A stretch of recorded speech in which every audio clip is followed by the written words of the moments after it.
Hare Krishna. Hare Krishna, dear devotees. Today we are very fortunate that today we got association of His Grace Gauranga Darshan Prabhuji. So we welcome in our traditional way by loudly chanting Hare Krishna Maha Mantra. Hare Krishna, Krishna Krishna, Hare Hare, Hare Ram, Ram Ram, Hare Hare. Gaurang Darshan Prabhuji is disciple of His Holiness Radhanath Swami Maharaj, and Prabhuji is Dean of Bhakti Vedanta Vidyapeeth at ISKCON Govardhan Eco Village, GV, outside Mumbai. And Prabhuji is regularly conducting online and residential spiritual courses for children, teens, adults. And Prabhuji delivered over 7,000 plus hours of spiritual discourses in different platforms like TEDx, Rotary Club, Diadu, etc. And Prabhuji is also the member of ISKCON Board of Examinations and GEV Administrative Council.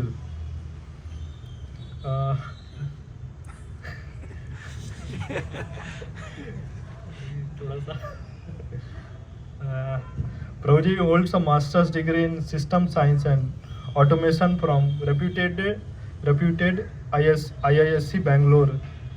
And Prabhuji also worked with Force Motors and TCS Innovation Labs. And Prabhuji joined ISKCON Monkhood ISKCON in 2009. So Prabhuji, this is our little ISKCON IYF family. So Prabhuji, we have faculties here, students, and students from different colleges, and Prabhuji, and different background also. So Prabhuji, please bless us so our family will become big.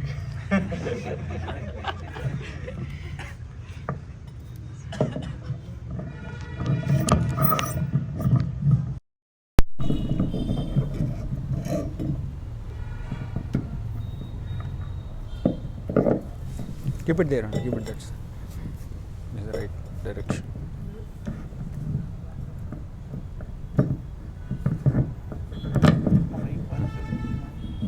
Not like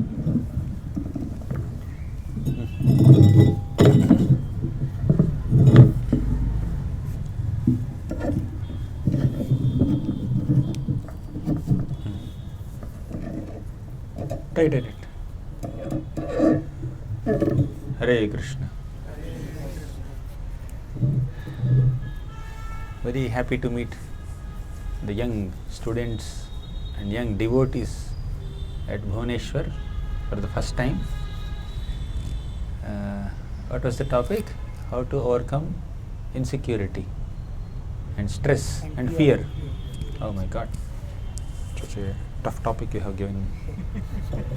We'll discuss something. Om Namo Bhagavate Vasudevaya.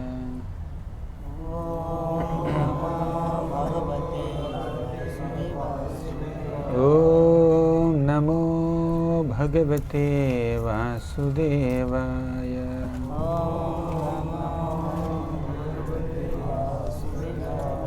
Om Namo Bhagavate Vasudevaya. Om Ajnanatimmirandhasya Jnananjanashalakaya Chakshurunmilitam Yena Tasmai Shri Gurave Namaha. Namo Om Vishnupadaya Krishna Prishthaya Bhutale Shrimate Bhaktivedanta Swamin Iti Namine.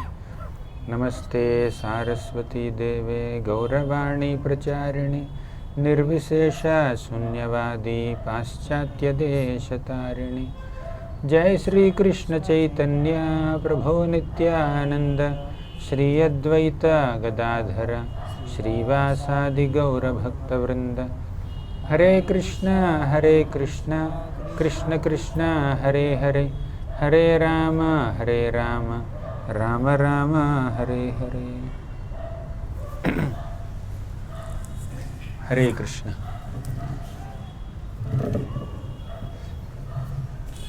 Very enlivened to see so many young students, different places of India and even outside India also.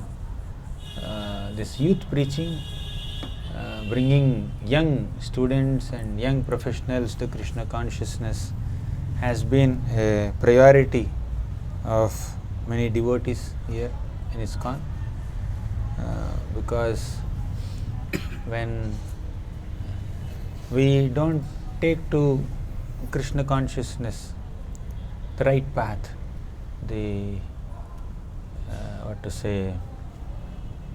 the auspicious path for the entire humanity, then we are not effectively utilizing the human life. So human life is meant to be utilized for self-realization, and some endeavor must be taken in that direction, and we can't wait till old age. We should do it at a young age. Okay. Therefore, practicing bhakti and worshipping the Lord at a young age is recommended by several scriptures, and in fact Srimad Bhagavatam says that you should practice bhakti right from your childhood. Kaumar acharit pragno dharman bhagavataniha. So for all of you to practice bhakti at such a young age, you are in 20s, right? Early 20s, maybe early 30s, 20s, 30s, right? Not more than that. So it's very good, and I am especially impressed with this ambience on the terrace, in open light, open air, a nice cool breeze is blowing here. Very nice setup. Thank you so much, and I congratulate Tukaram Prabhu and all the other great brahmachari devotees who are taking their efforts to train young people like you in spiritual life. Thank you so much for having me also with you today. So coming to the topic that was given to me, insecurities and fears, how to overcome them. I will not speak so much. I want you to speak. Okay, it's an interactive session. It's not a monologue, it's a dialogue. You understand? Conversation. So how many of you are willing to participate in this conversation? Only 1, 2, 3, 4, 5. Oh, wow, so many hands. Okay, let's participate. So the topic is how to overcome insecurity and fear. But before we enter that, why do you feel insecurity? What makes you fearful? Let's discuss on this topic first. So you tell me, what makes you insecure? What makes you fearful? Anyone? So many people raised hands. I kind of remember also who all raised hands. Okay. So tell me, anyone? Voluntarily you can say, what is the cause of insecurity? It need not be a personal question. You can give a generic answer also. This is what causes insecurity in students or in professionals or in any human being. You can say that. Or if you want to share your personal problem also, why you are feeling insecure, you are welcome.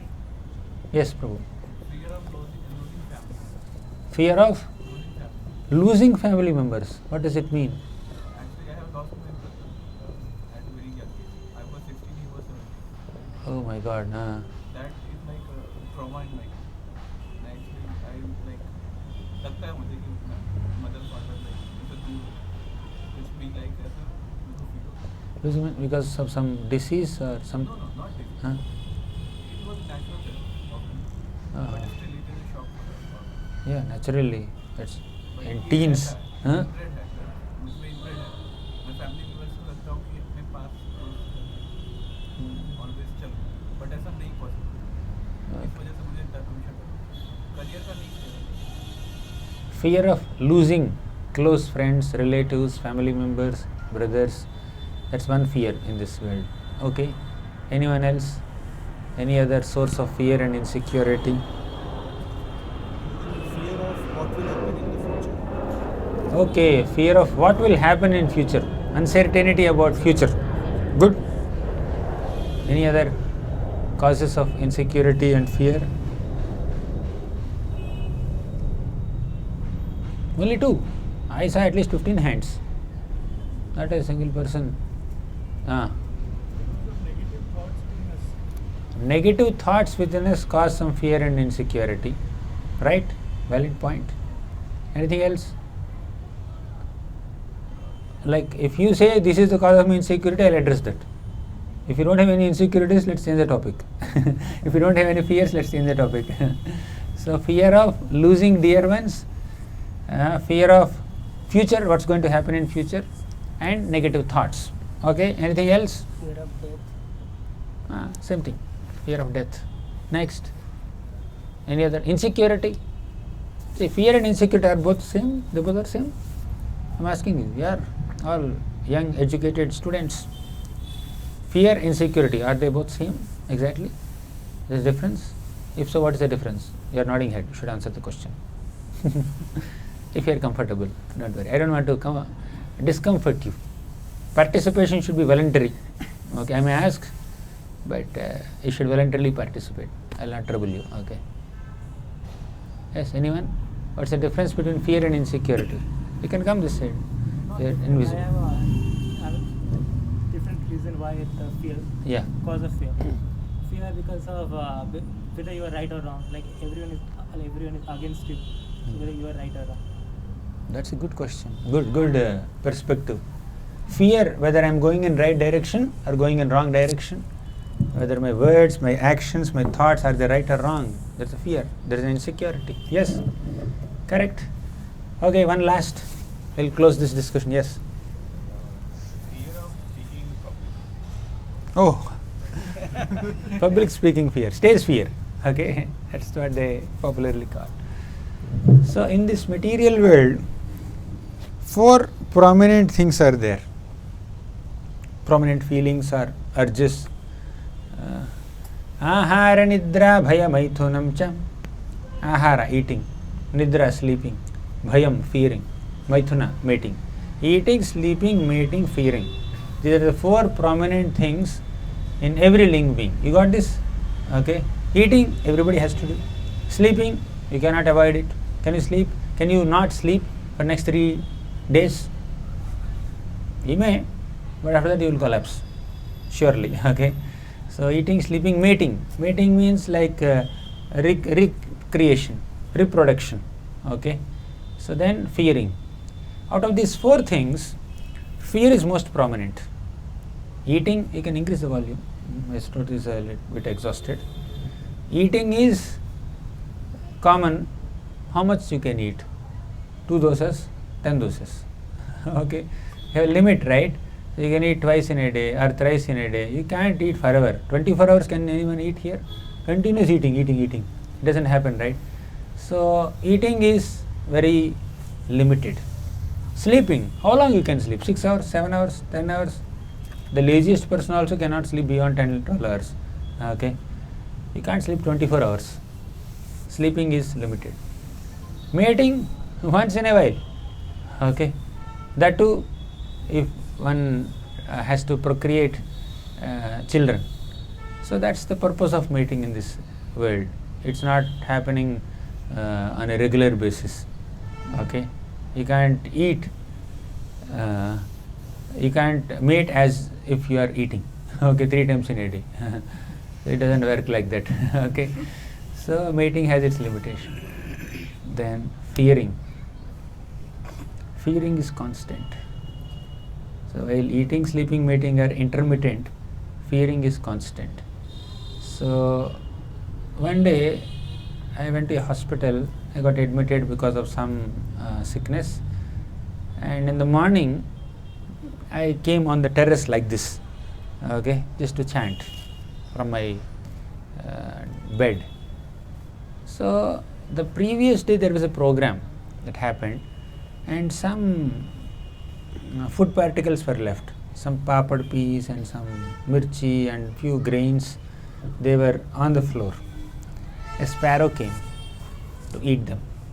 I just noticed it. Okay, great. it's eating. I was in a distance. Otherwise, if I come closer out of fear, the sparrow may run away, fly away. So, but meanwhile, a crow came. And when the crow came, the sparrow just immediately flew away out of fear that the crow might harm. And crow went and started eating the food particles. Okay. So I was just noticing. Then while chanting, I just moved ahead. Maybe the crow thought that I am going to compete with him or harm him. Crow flew away. Okay. So out of fear of crow, sparrow flew away. Out of fear of my little movement, the crow flew away. So fear is so prominent. Within 1 second, a sparrow who is eating, it will just shake his head in 10 different directions. Have you noticed? Why? Fear is there. Even if you don't move from here, sparrow is there 10 feet ahead. You just do like this. Okay. Not even intending to chase the sparrow away. Sparrow will fly away. There is fear. I may be caught. Something else may happen. So fear is very prominent. Fear of losing near and dear ones, fear of being wrong, fear of future. So there are so many fears, so many such fears constantly overwhelm us in this world. So the reason is the material world itself is a place where we are meant to experience fear. You can be fearless only when you have the shelter of a person who can avoid fearlessness. Nobody in this world can give you fearlessness. They may relieve you from a particular fear, but not all fears. You are walking on the road alone. Suddenly, some dogs were seen. 2 dogs, 3 dogs, 4 dogs. You are a little fearful. They are street dogs. They may bark. They may pounce on me.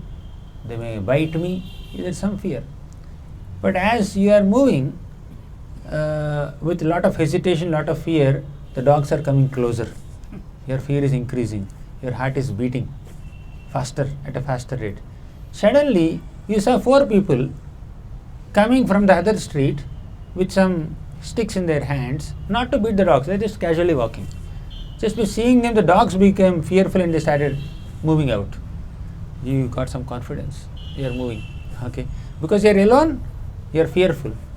Because 4 more people are there with you, your fear reduced. If the 4 people disappear and dogs do not disappear, then your fear will reappear. Isn't it? So now these 4 people unconsciously or involuntarily made you fearless for a moment. But if the dogs are 10, not 4, or dogs are 20, these 4 people also will become fearful. So our fear and fearlessness are relative.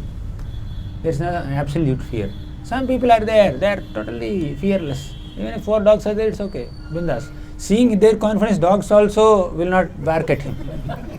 Okay, get it right? So, but when the dogs notice that you are fearful, they'll become more confident. Getting right? So, all these are relative. When do we become fearful? How much fear we can exhibit in some circumstances? It's all subjective, depending on the time, place, circumstances and the people involved. Okay, but fear is constant. This much or this much or this much or this much, fear is constant in this material world. This is a feeling or emotion felt by every single living being. Reasons may be different, amount may be different, context may be different, but fear is there. Okay, fear of losing position, fear of losing job, fear of failing in exam. Okay, fear that you might be questioned for what you have done, fear that you may get a very tough question in your exam. So many fears. You are bombarded with fears. Okay, insecurities. Insecurity, fear is general. Insecurity is basically a sense of lack of protection. I am not protected. What will happen in my old days? Will my relatives take care of me? Okay, there is some insecurity, which is somewhat like fear. Fear of future, someone said, right? So these are the natural ways in which people feel in this material world. So, now parking this discussion at this moment, all of you are convinced that you become fearful and insecure at different times, in different contexts, for different reasons. Now, how to overcome fear? Okay, let's begin with somewhere. You said fear of future. You said fear of future. You said fear of losing beloved ones. Someone said fear that I might be wrong. I may make some mistakes. Then fear that negative thoughts. So let's address one by one. So which one should we take first out of these 4 or 5 sources of fear? Select something. Fear of losing someone. Fear of losing someone. Okay, Prabhu selected this topic. First address this. Okay. Arjuna felt this fear. Just before Kurukshetra war, Arjuna felt that, my God, I have to fight with my own relatives. He was there in all meetings. He was subjected to all kinds of injustices done by Duryodhana and party, isn't it? Duryodhana, Dushasan, Karna, Shakuni, especially these 4 people, they have created havoc in the lives of Pandavas. Vishan Mahagne Purusha Darshanat Asatsabhaya Vanavasa Kritsritaha Mridhe Neka Maharathastrato Draunyastratascha Smahare Bhirakshatu. How many of you know this shloka? Yeah. Vishan Mahagnehe. Even when Bhima was at a young age, you know Pandavas, right? Bhima, you know, right? In Mumbai, you ask some young students, who are the Pandavas? They say Ram, Bhim, Krishna, Arjun. They add any name. At least I am very appreciative of them that they know Pandavas are 5. Right? At least they don't say 10 names and say they are Pandavas. Some are like that. So some young students came. I was asked to give a class to them, give something about Shastra. I asked, do you know Bhagavad Gita? We know it's a book, right? Okay, great. Then I asked them, who spoke Bhagavad Gita? Blank faces. They don't know who spoke Bhagavad Gita. They were saying that maybe some sages, some great rishis. I said, Krishna spoke Bhagavad Gita. Krishna, yes. Whom did he speak to? Again blank faces. Really? This happened just 2-3 months back. Some young students came, very educated, very accomplished. They were about to go to US. They came for a pre-counseling. What best gift should we carry? I said, Bhagavad Gita you should carry. This is the knowledge that they have about Bhagavad Gita. Okay. I said, he spoke to Arjuna. Oh, Arjuna. At least do you know when was it spoken? Must be very long back. That's the answer they gave. Right? So this is the situation of Mumbai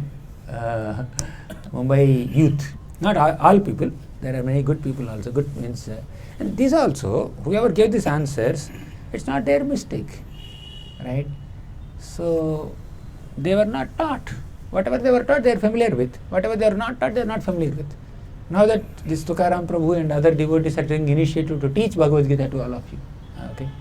So, anyways, Arjuna, in the beginning of Kurukshetra war, just before the war was about to begin, Arjuna said that, what am I supposed to do? I should fight with my own relatives. I should fight with Bhishma, Drona, Duryodhan, Dushasan, Karna, Shakuni. These are my uncles and fathers and grandfathers and teachers and friends, family members, sons, grandsons. Do I have to fight with all of them? It's too much. I cannot. And Arjuna had multiple fears in his heart. One fear is fear of losing beloved ones. Now, because of some natural death or because of some calamity or disease or an accident or whatever, we may lose our friend or family member. But can you just imagine what was Arjuna's situation? He has to kill his family members. Bhishma, Drona or other family members of Arjuna, they were not dying because of accident. It's not natural death. They were not dying because of COVID. They were not dying because of cancer. They were not dying because of some accident. Arjuna had to personally kill them. Can you imagine what kind of fear, insecurity or emotions that he was feeling? You were able to empathize with Arjuna. Somebody had some conflict with his own brother. Okay, he came to a person for some solace, for some direction. I have very severe problem with my brother. In the context of sharing our father's property, I have serious differences of opinion. I think I'll have to put a court case, I have to do this, I have to do that. He was thinking in those lines. He was sharing all this with his friend. His friend gave this person a photograph of his brother. He saw the photograph. And the friend said, tear it into pieces. And this person could not do that. Okay. And this friend is asking him, if you can't tear a photo of your brother, how can you put a court case against him? Can you do that? You can't do that. Because there is love, there is affection, there is emotion. Although there are differences of opinion, still there is a blood relation. There is a lot of affection, right, by default. There is quarrel, they can come together also. Okay. So this is the nature of family bondings, okay, despite differences of opinion. Arjuna also, he felt something similar. Arjuna says, I cannot kill my own family members. Even if I gain a prosperous kingdom without any rival, still that unrivaled kingdom of Hastinapur cannot give me any happiness without my relatives, without my family members. So I cannot fight. Govinda, I shall not fight. He kept this bow aside, Gandiva bow aside. So this is Arjuna's fear. There are other fears also. He was thinking that hundreds and thousands of soldiers are participating in this war. Inevitably, many of them will die.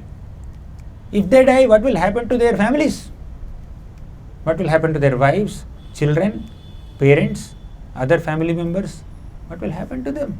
And if the elders in a family die, the younger members of the family will not have any direction, will not have any guidance.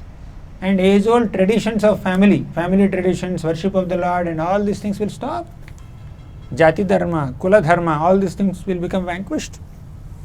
So, and I will be the cause of all that. I don't want to fight. Like that he has given so many reasons. Fear of losing near and dear ones, fear of losing family traditions and other things, fear of increasing adultery in this world, many fears, many insecurities. You know what is the first teaching of Bhagavad Gita? Krishna said, in short, body is never alive, soul is ever alive. Soul is eternal, body is temporary. If you don't kill these people, do you think all of them will go home? Someone else will kill them. If nobody kills them, by the laws of nature, they will have to die one day. So, a person who has entered a body has no scope of living in that body forever. He has to move ahead. Jatasya hi dhravo mrityuhu dhravam janma mritasya cha. So, for a person who has taken birth, death is inevitable. For a person who dies, birth is inevitable. This is the first teaching of Bhagavad Gita. And even within this body also, we are undergoing a lot of transformations. Within one lifetime also, we are constantly changing bodies. The soul is passing through an infant body to a child's body, a boy, a young, youthful person, a middle-aged person, an old person, and he will die. So within one lifetime also, the soul passes through different stages of the body, right? So, dehi nosmin yatha dehe kaumaram yavvanam jaram tatha dehantara praptihi dhiraha tatrana muhyati. A dhira is a person who is never bewildered by the inevitable change of bodies. Okay, bodies keep changing. from one life to another life, and within one lifetime also bodies keep changing. Okay, we have curly black hair, we'll get white hair also very soon. Okay, we have very soft skin, we'll have wrinkled skin also. It will hang like this. Okay, when we become old, we have strong body, we'll become weak also. So bodily transformations are inevitable, and the ultimate bodily transformation is death, where a soul goes from one body to another body. Okay. Yes, definitely that creates a lot of pain in the heart of someone who loves another person, isn't it? That's what Arjuna's issue is. Arjuna said, Krishna, I understood your point. Soul is eternal, soul has no death. Body is temporary. Some point or the other, body has to die. I understand your point. Okay.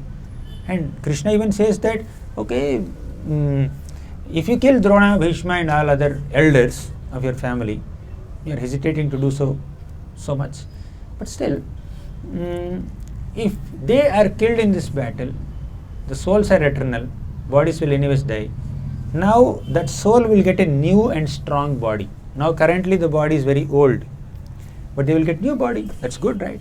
And because they are all pious people, they will get better bodies in higher planets. Rejoice their death.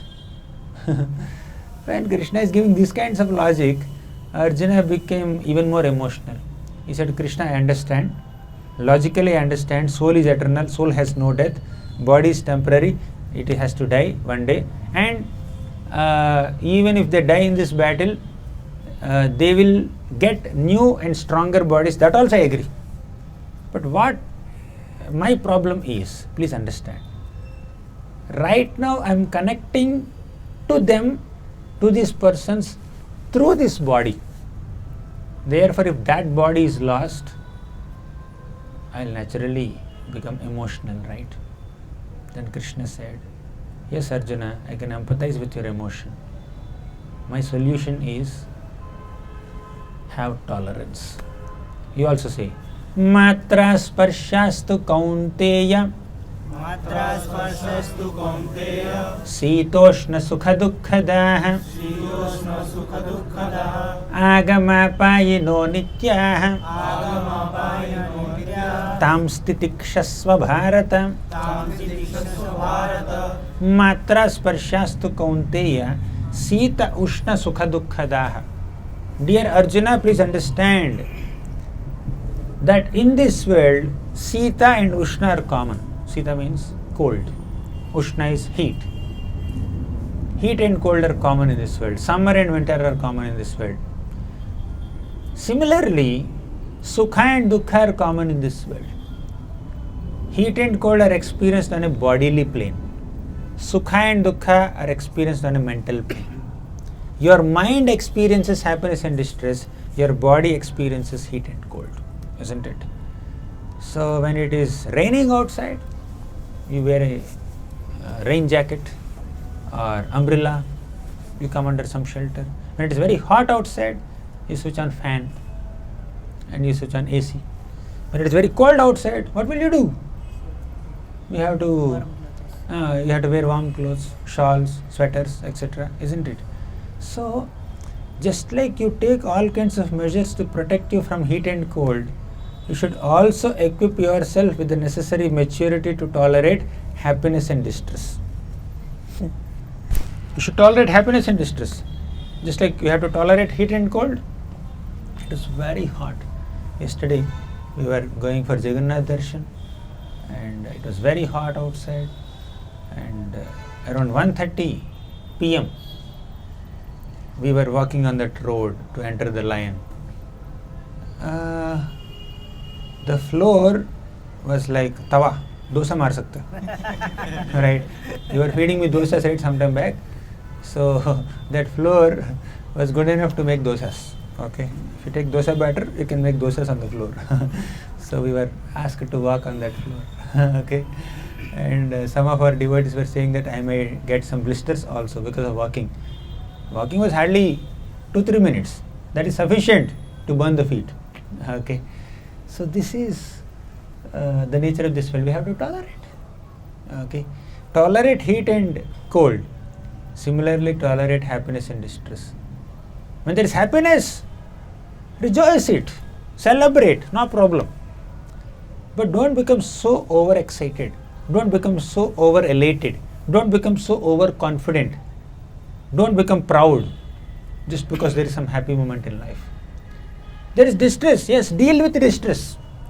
But don't become so depressed, don't become so discouraged, don't become so demotivated, don't become dysfunctional. When there is a distressful situation, people become dysfunctional sometimes. I am always getting first rank in my exam. Why am I getting third rank now? Let me commit suicide. Some people think like that. They can't accept defeat. Okay. So that's why Krishna said in Bhagavad Gita that what is that? Sukha dukkhe same kritva labha labhau jaya jayo. Sukha dukkha, you understand? Happiness and distress. Same kritva, maintain equanimity. Labha alabha, labha means gain, alabha means loss. Jaya ajayo, jaya is victory, ajaya is failure. So dualities are common. Sukha, dukkha, labha, alabha, jaya, apajaya, all these are common. So same kritva, try to maintain equanimity. Tolerance and equanimity are some prominent lessons of Bhagavad Gita. So we may lose our near and dear ones, but we can't do much. It's not in our hands. As long as they are there with us, let us try to treat them with love, with respect, with affection, with empathy, with sympathy, with gratitude, with compassion, so that we don't regret when they leave us. You know what is more painful than the death of a near and dear relative? If a person who is close to you dies after being mistreated by you, that creates more pain. Do you agree with me or not? You mistreated that person, and you could not apologize, you could not say sorry, you could not please him after that, and he died. My God, it's terrible, right? I don't have any opportunity to rectify my mistake. Even if I realize my mistake, I don't have an opportunity to rectify that mistake. If the person is gone, not sure if I will be able to ever meet him in the rest of eternity. Okay? You have no scope.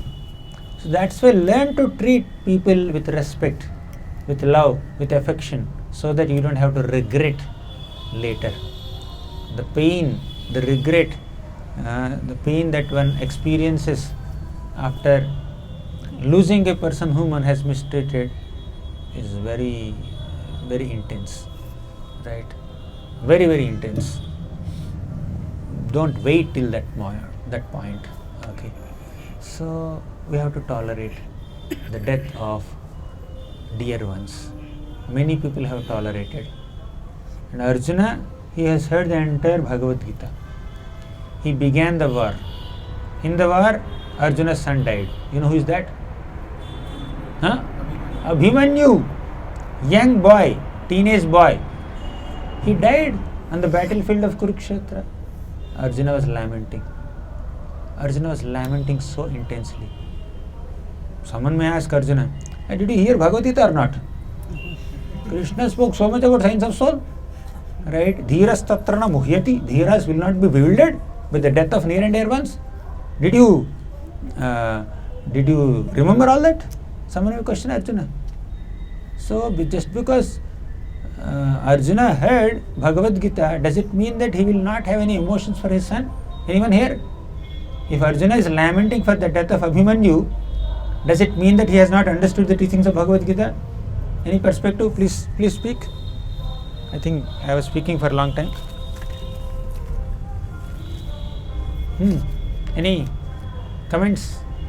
Perspectives? Arjuna had Bhagavad Gita. He understood also. But still he is crying when Abhimanyu died. Was it okay? Is it proper for him to do so?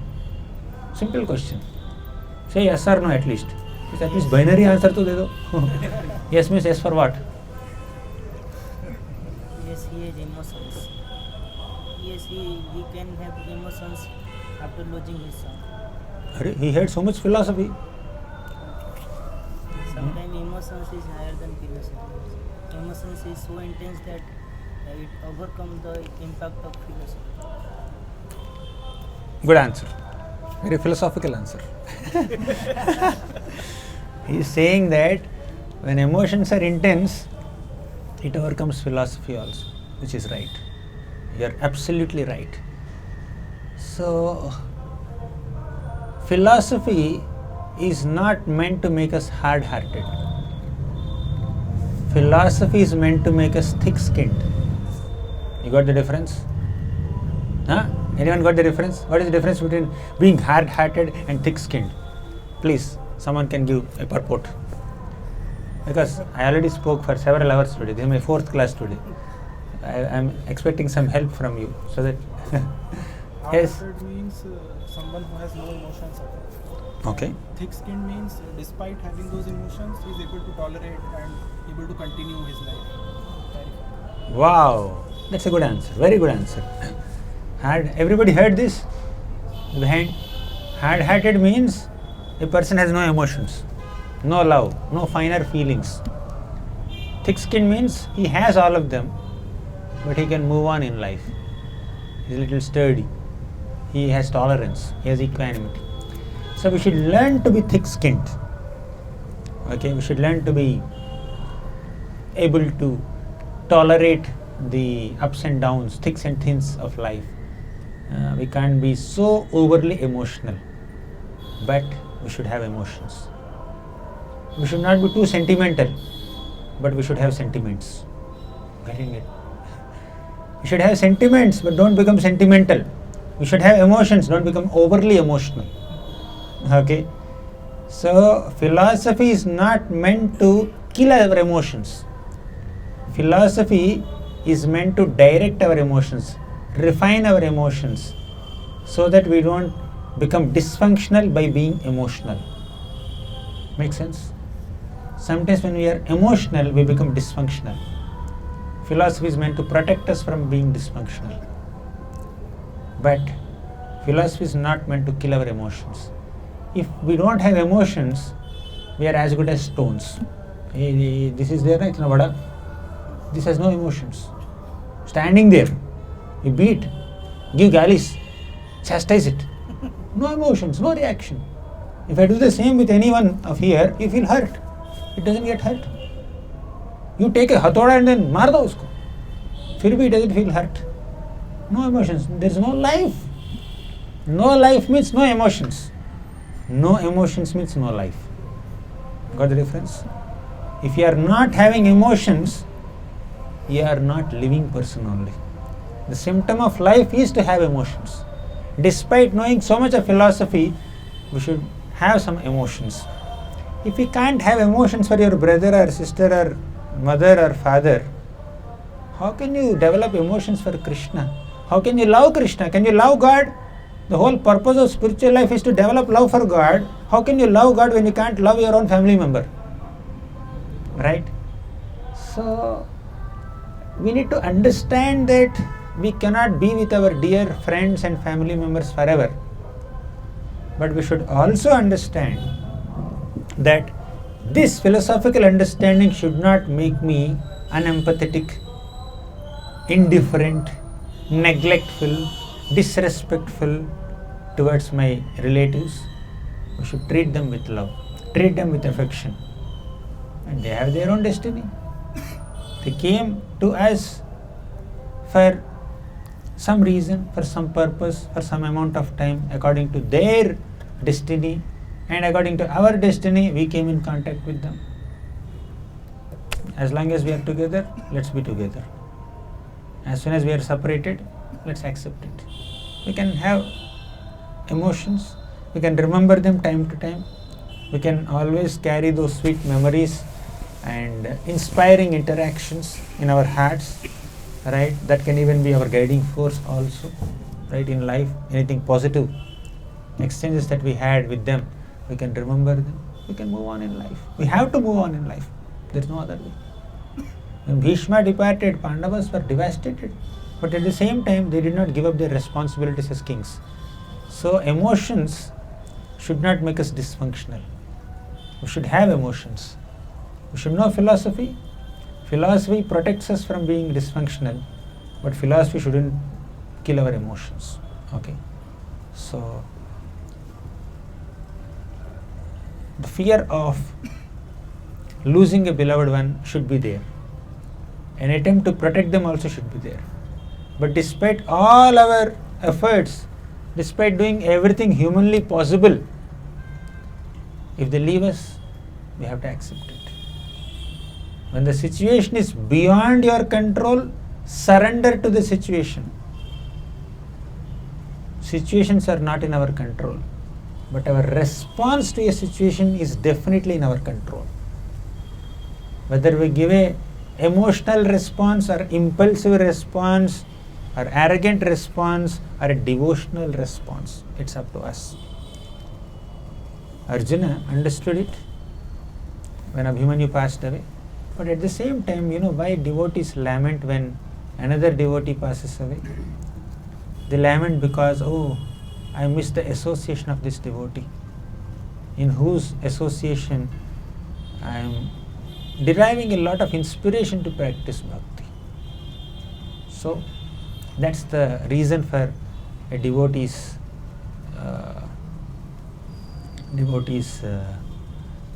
lamentation when some close friend departs. Does it make sense? Yes, Prabhu, does it make sense? Any questions or comments based on what we discussed so far? Yes.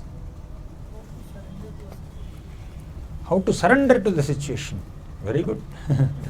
Accept it. Huh?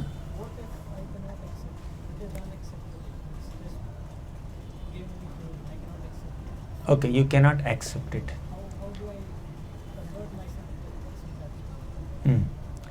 Do you have any other option other than acceptance? Say you cannot accept it. Say option A, acceptance. Option B, something else. Option C, something else. Do you have option B, C, D, E left? Or only option A is available? That's painful. That's extremely painful. You have to accept. COVID, no one wanted to accept it. People became depressed. But there is no other way. Be in lockdown. Even gone entire country and planet surrendered to the situation of COVID. They surrendered, means they accepted. Yes, we cannot move around without masks. We cannot move around without sanitizer. But after some time, I don't see any masks here. Are you carrying sanitizer bottle? You are carrying water bottle, not sanitizer. So, no situation is permanent here. Whether it is painful or pleasurable, both are not permanent here. You have to surrender to the situation. After fighting with the situation, with all our efforts, using our money, manpower, resources, time, strength, by using everything, you could not change the situation. Just accept it.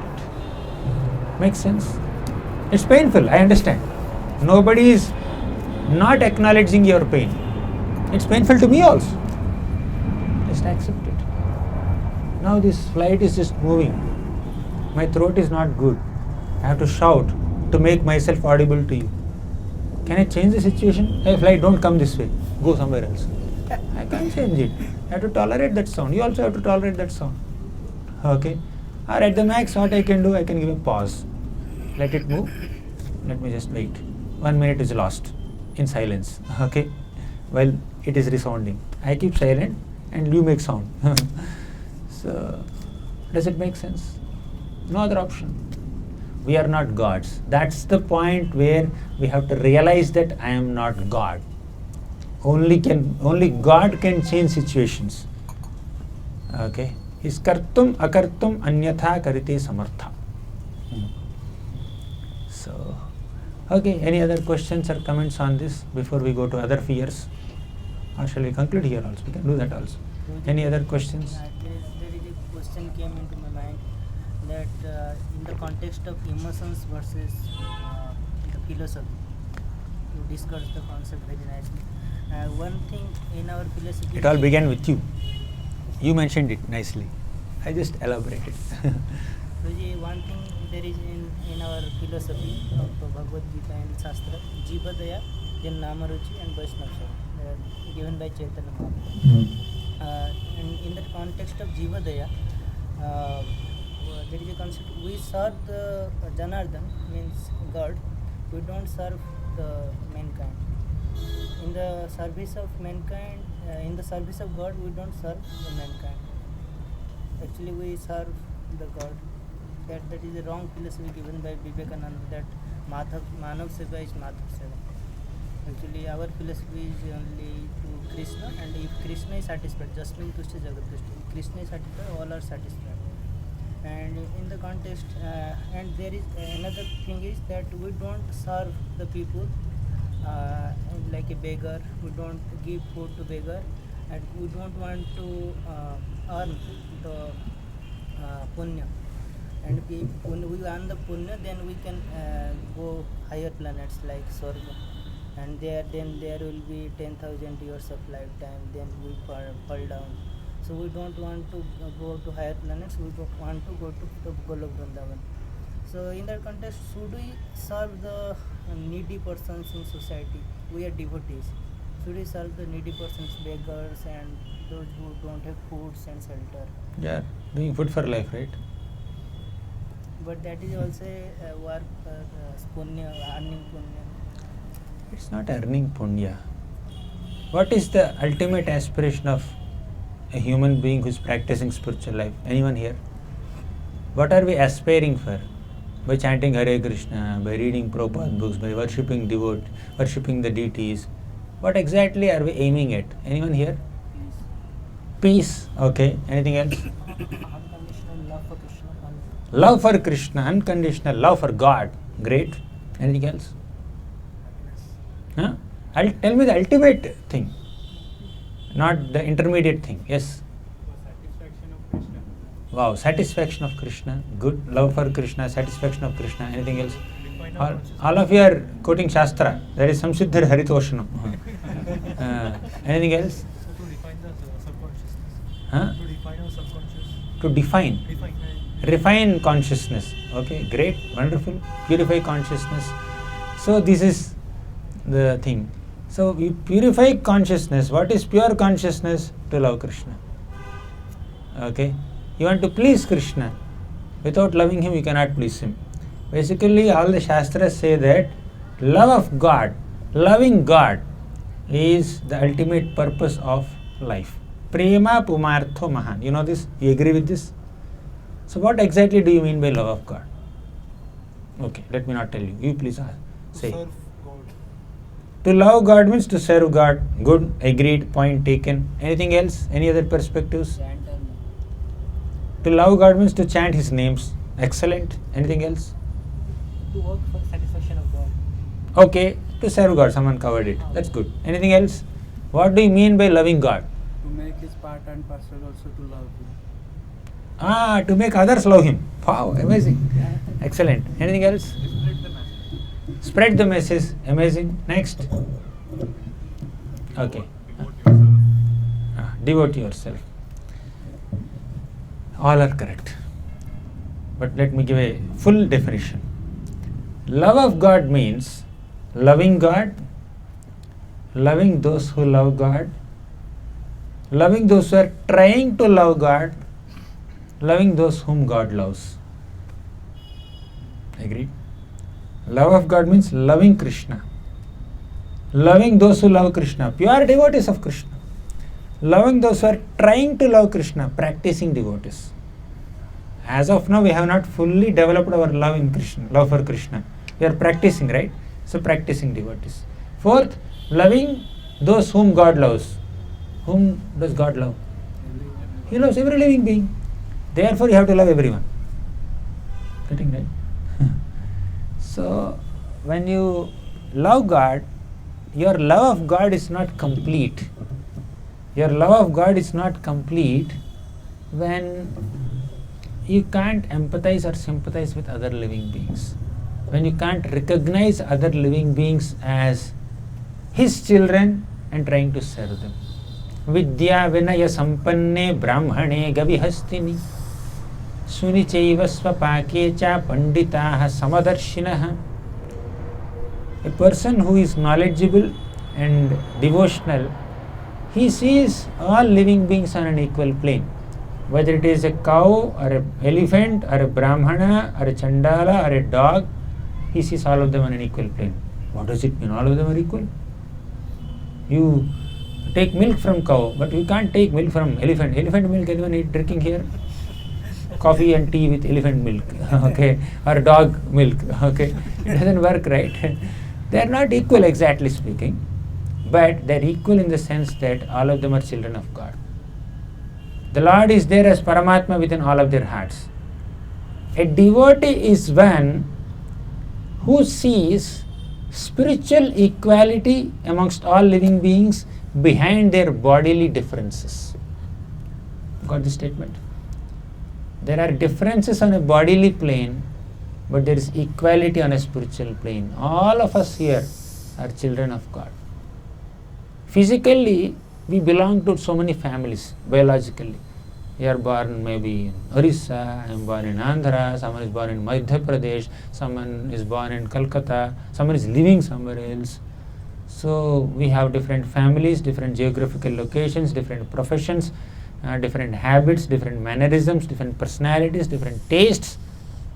But we are all same in the sense that we are all parts and parcels of Krishna. We are all amshas of Krishna. Krishna says in Bhagavad Gita, Mamaivamsho jiva loke jiva bhutaha sanatanaha. All of you are my amshas. So because all of us are connected to Krishna, we all belong to the family of Krishna. Spiritually we are related to each other. We all belong to Vasudhaika Kutumbam. Acknowledging that everybody's relationship with Krishna, we should try to love everyone on that level. However, you don't lose discrimination. You have to discriminate. What is discrimination? Controversial. Discrimination means knowing what is right, what is wrong, what is good, what is bad, what is auspicious, what is inauspicious, what is beneficial, what is harmful. We should discriminate. Cow is a child of God. Do you agree? You go and embrace a cow. Great. Massage a cow. Tiger is also a child of God. Do you agree? Do you go and hug a tiger? That will be the last hug of your life. Right? So, you should have discrimination. Discrimination means viveka. To discriminate what is good and what is bad. Discrimination is sometimes seen as partiality, not treating people equally. That's what is discrimination. Some people interpret it that way, which is correct. Okay, that's another interpretation, but the interpretation that we are discussing is discriminating between what is good and what is bad. You hug a cow, no issue. That also be careful. Cow, when it does like this, my God. Recently one of our devotees, a cow just put his hands under his leg and then turned him around like this. And a little painful, quite painful, not little, okay. You have to be admitted also. So, you need to be careful. You can hug a cow when it is cool, but you can't hug a tiger, lion, unless you are a Jew, what is it, circus. Circus people can do all that. They can make tigers dance, they can make lions dance, but we can't do all that, right? So, yes, this is love of God. You are asking something and I share, okay. Any other questions or comments, or shall I go to the next topic? How much time do we have? Please tell me. Any questions or comments?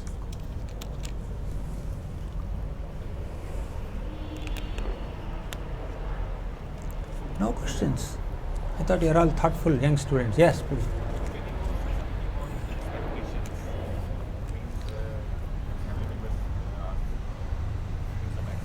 Okay, expectations. We'll say something about expectations. Yeah. So we discussed about fear of losing someone. I'll come to this, definitely. I understood your expectation. I have to address the topic of expectations. I'll do that, definitely. Okay. We discussed about fear of losing dear ones. And what are the other things? Fear of? Fear of what will happen in the future. fear of what will happen in future. I'll very briefly address this fear because that's the main topic that you have given, fear and insecurity. Then I'll come to expectations.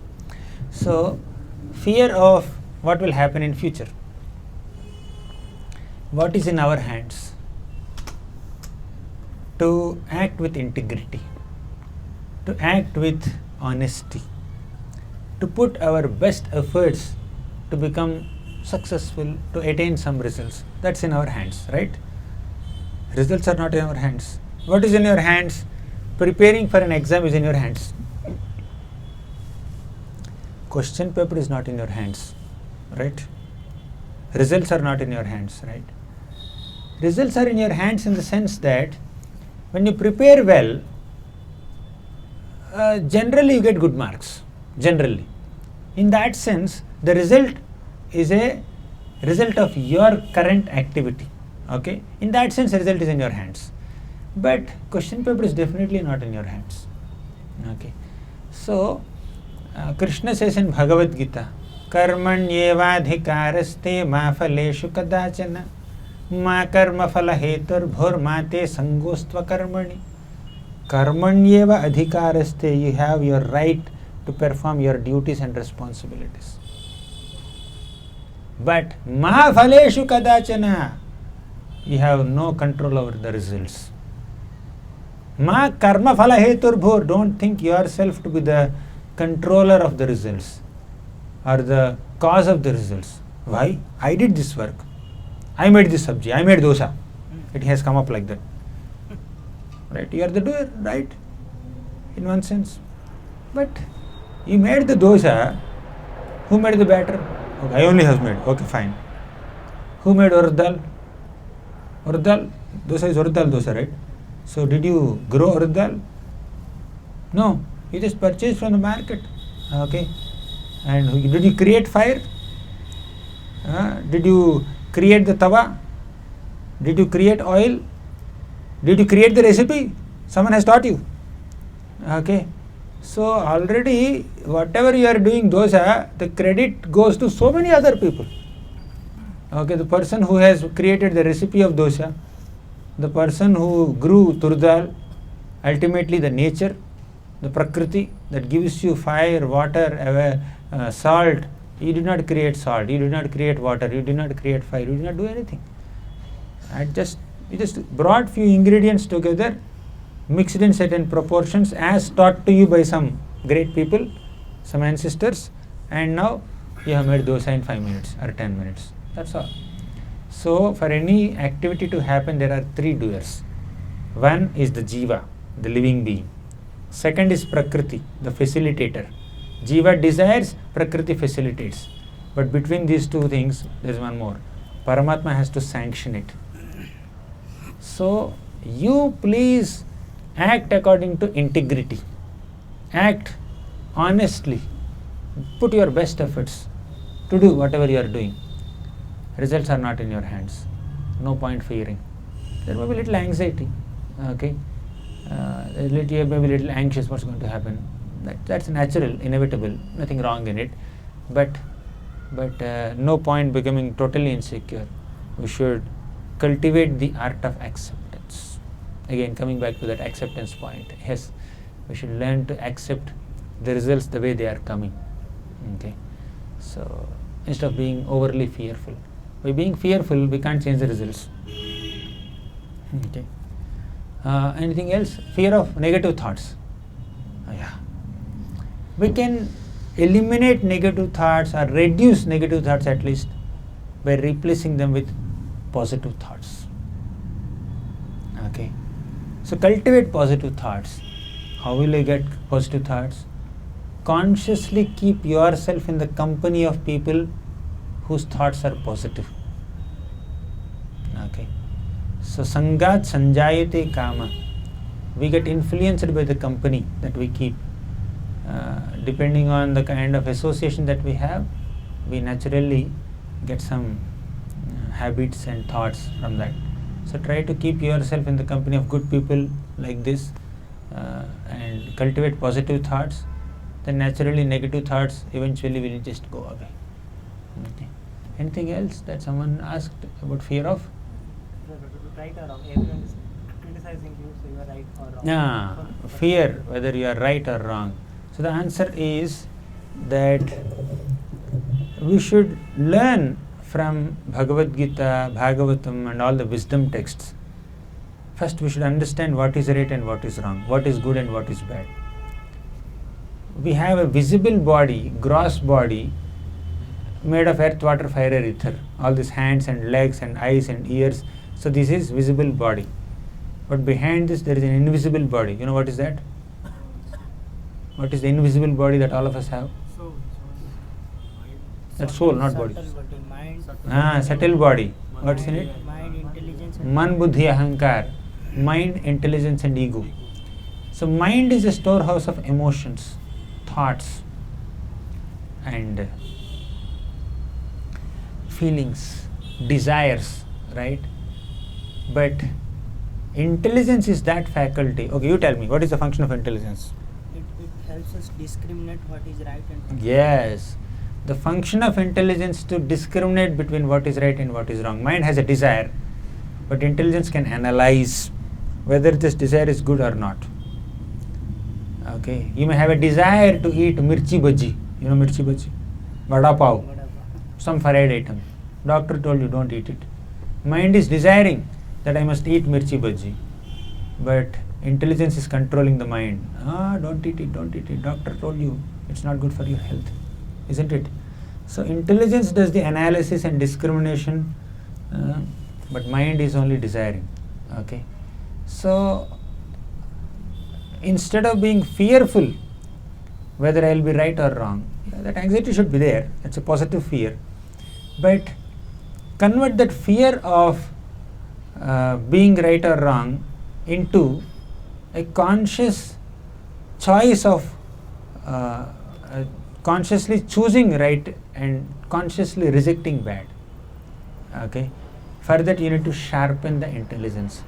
Let your intelligence be sharpened by Shastra, by reading scriptures, by associating with wise people, by learning from wise people. You sharpen your intelligence and somehow train it to choose the right and leave the wrong.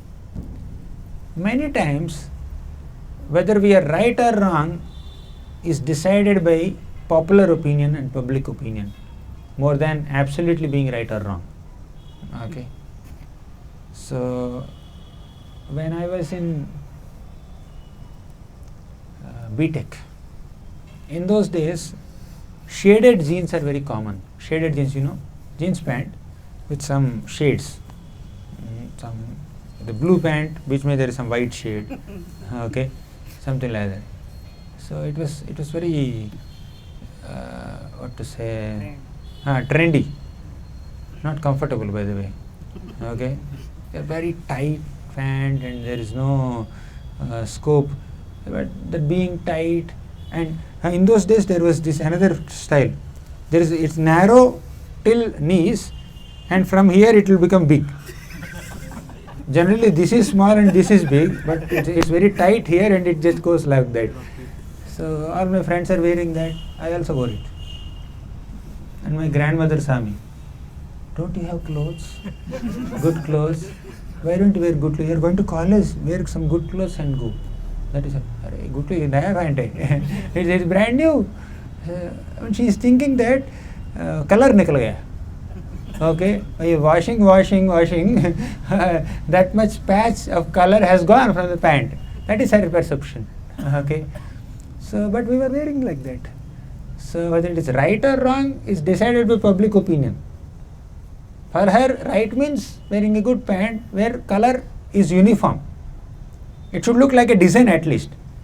But on the jeans pant, it seems like it's faded, and the name is faded jeans or shaded jeans. Okay, so they can't just handle it. Okay, so this for some people, right or wrong is based on relative considerations, not absolute considerations. So don't be so overwhelmed with public opinion. You should value it definitely to some degree, but not too much, right? But we should have some absolute standards of what is right and what is wrong. And that absolute standards are decided by Shastra, not Janta. Okay. Nowadays there is another thing, holes, I don't know what to. So pant either fat gaya, either fat gaya, either fat gaya. Like the more it is torn, the more you are posh. New trend, okay. You can wear if you want, up to you. But point is, sometimes we are little blindly following either the trend or the tradition. Tradition sometimes we blindly follow. Trend also we sometimes blindly follow. We keep our logic faculty aside. We keep our intelligence in locker and lock it. Okay, we get little overwhelmed. Some are little small things, harmless. You don't have to question everything in the society. You don't have to question every trend. Okay, but some things are really doesn't make sense. Okay, so those things you need to question, and then you may not question. You question yourself and choose the right thing. Okay. So it should not be causing fear, it should be causing confidence. When you have proper understanding of what is right and what is wrong based on absolute standards presented in the scriptures, then choosing right becomes natural, rejecting wrong becomes natural. It doesn't associate with fear, it is associated with confidence. Okay. Done. So now expectations. Expectations are very, very common. We expect from people around us, we expect that there should not be any rain now. Consciously or unconsciously, we are expecting it should not rain now. So there will be Abhishek on this phone camera, there will be Abhishek on this projector, there will be Abhishek on this light on me. Okay, if there is too much rain now. Okay, then there is an unconscious expectation that it will not rain. Okay, but suddenly if it rains, yes, 2 hours back it rained, right? Someone said. Okay. Suddenly if it rains, just accept it. Do the needful. Immediately wind up. So rain will fall with some drizzles, right? Immediately wind up the camera. Immediately take out the projector. Okay. And start moving down. So sometimes there are expectations from circumstances, situations, but mainly we end up in problems when we have undue expectations from people. Okay. Expecting from people is most common, and that's where we struggle. So when we have undue and unreasonable expectations from people, inevitably we will get frustrated. Expectations lead to frustration, and expectation is also due to a sense of entitlement. You understand entitlement? Anyone here? You understand what is entitlement? Entitlement means I deserve it. A feeling that I deserve it. Yes, I deserve to be treated like this. I deserve idli now. I deserve dosa now. Okay, I deserve iPhone now.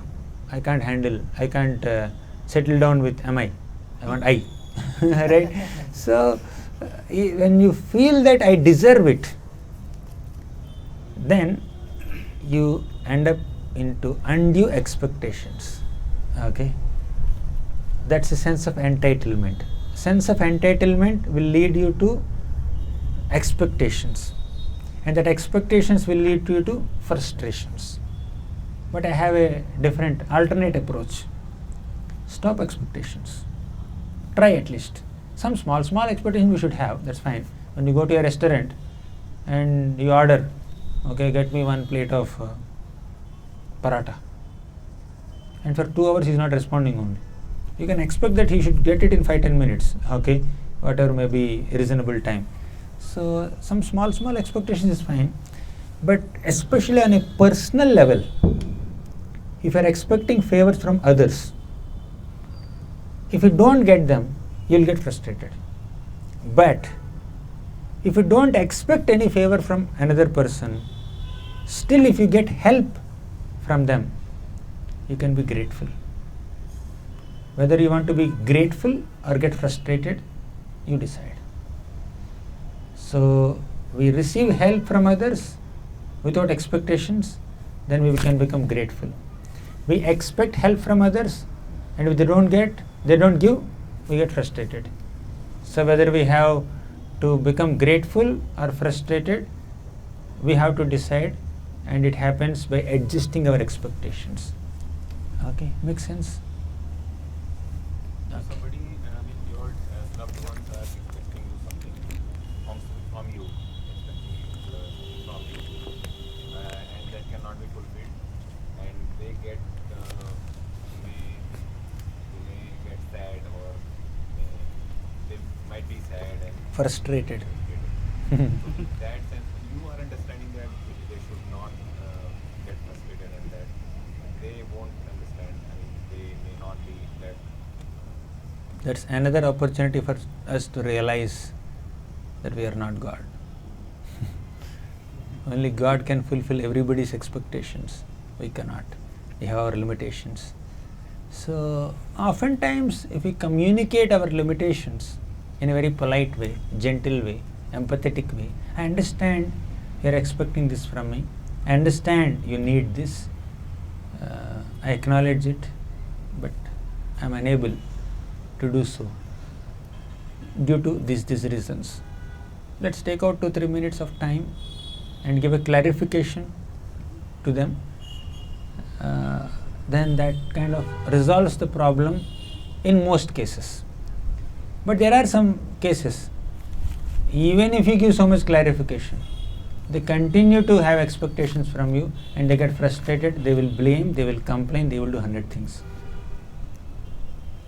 We can't do much. Just tolerate it or terminate. 2 options: tolerate or terminate. Okay. So when some people's behavior with you is like too much, too many expectations from you, and you're unable to fulfill, you're getting bothered, you're getting irritated, you're getting so annoyed,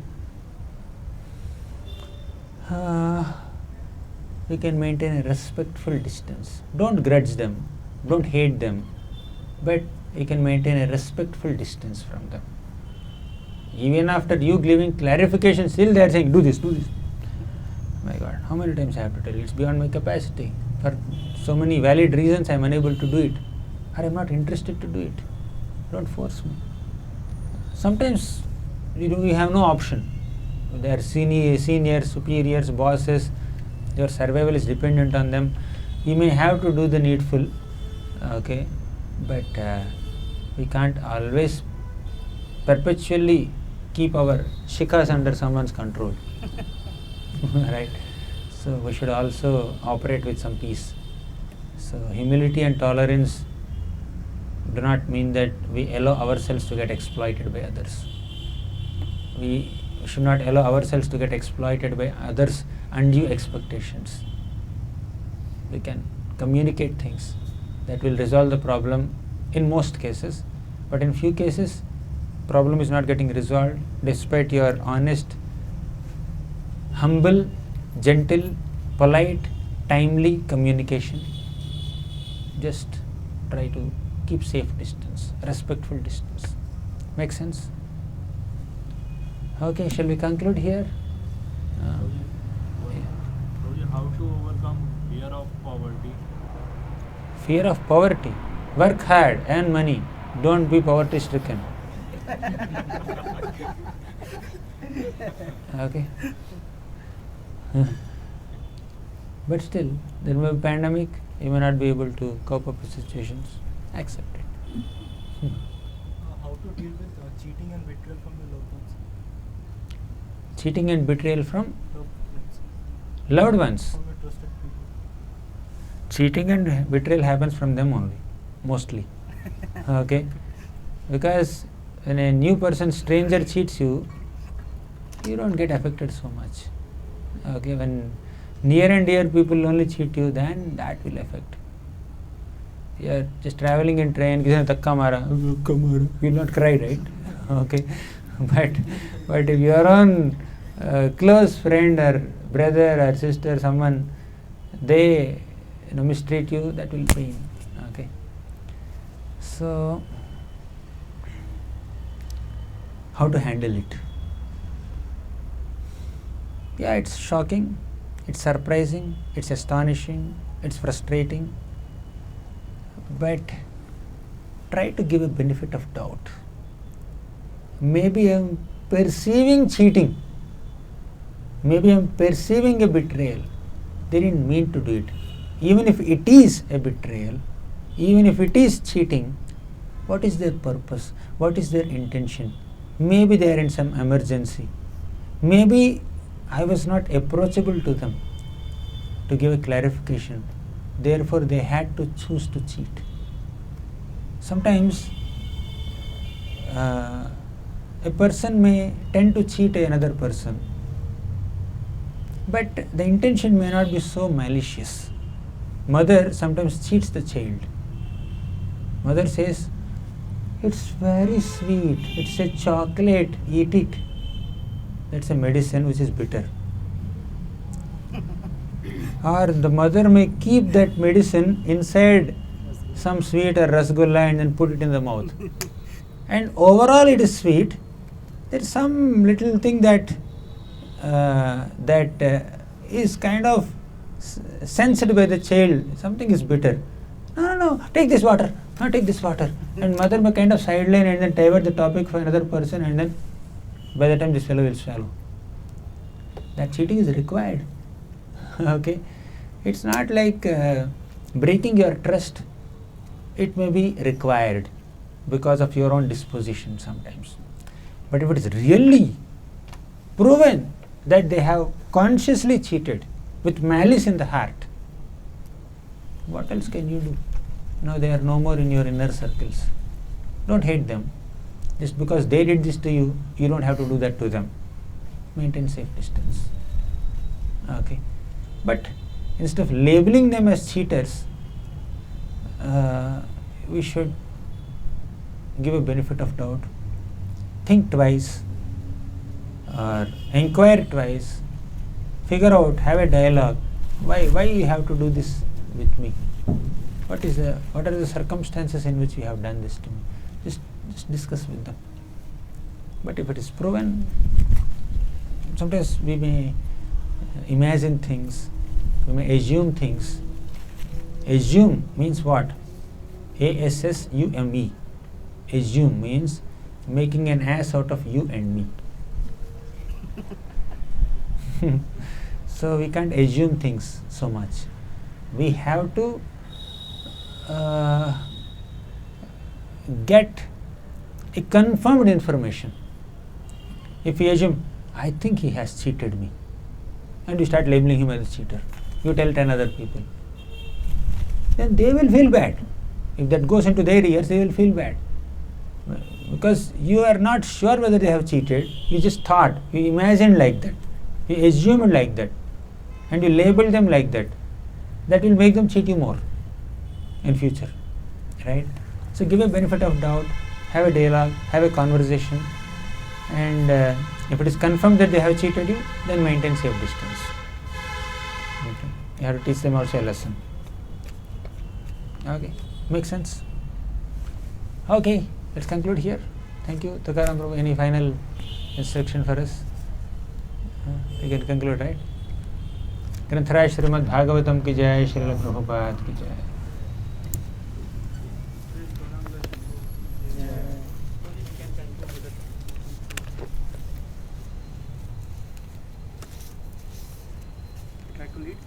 नहीं, my throat is swelling. Somehow I managed this class.